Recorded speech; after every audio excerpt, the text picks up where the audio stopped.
Hey guys, how's it going? Casher, President CEO of Cash International Luxury Real Estate. Guys, back in February, there was the inauguration with the president and the director of tourism, David Collado, all in Las Terrenas, and they did that inauguration back February 20th of 2025. Since then, you've all been asking, hey, what is going on? But guys, finally, things are starting to happen, and we are super pumped about that. All right, let's run through a few of the important points related to the Pueblo De Los Pescadores. Okay, as you guys know, there was a legendary fire that happened back there in 2021, I believe it was. Let's run through some of the new businesses coming and why those delays occurred and what the new place is going to look like. All right, so the official ribbon cutting happened earlier this year. The tenant list is a mix of returning legacy businesses and new concepts. Because the site is now state-owned and managed under a new municipality, the Ministry of Tourism, and their regulations, all businesses must meet specific safety and operational standards to hold a lease. What is opening and what is returning? El Cayuco, one of the most famous long-standing tenants. They have returned with their specialty in Spanish-style seafood and paellas. Las Terrenas, a staple of the village known for the French influences of beach dining. It will remain one of the more upscale options in the plaza. La Yuca Caliente returning to provide authentic Dominican flavors and fresh local catches.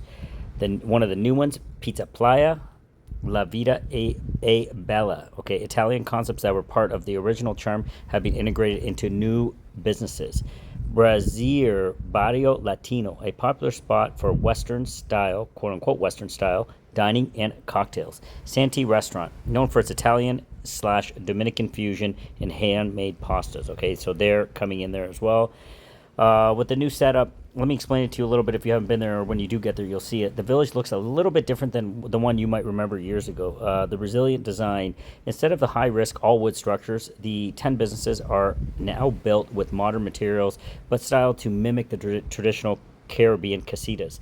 Safety first. Each kitchen is now mandatory to have chemical fire suppression systems and professional water pumps, a direct response to the fires that caused the previous issues. Shared spaces they are now centralized. Public bathrooms, professional lighting, make it feel more organized and plaza-like. Okay, so you're going to notice these upgrades. A little note on the vibe you'll love.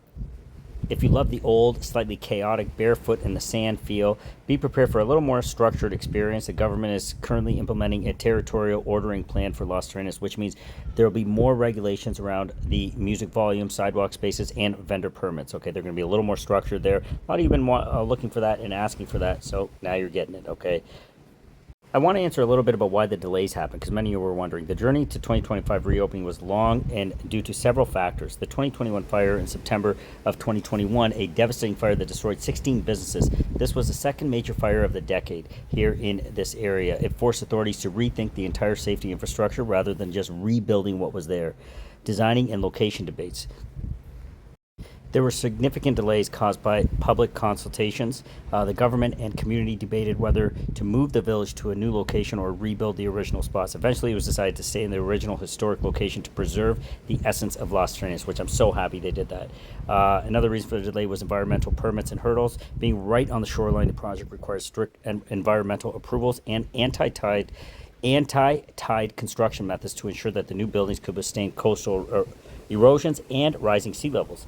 Another thing was the infrastructure integration. The project wasn't just about buildings. It was tied into a larger 290 million peso renovation of the surrounding area, including drainage, paving of 2.38 kilometers of access roads, connecting zones to the national power grid. So it wasn't as simple as we would have thought. Guys, took some delays. We just launched. That's how it all went down. It's a beautiful project. What you guys need to get ready for, guys. The ocean, the brand new, fully furnished, Pueblo starting at $185,000, ready for action. Can't go Please go visit one of these beautiful oceanfront one bedrooms. All right, send me a direct WhatsApp if you are interested in securing one of those. We just launched it, and we are the exclusive brokers for this one.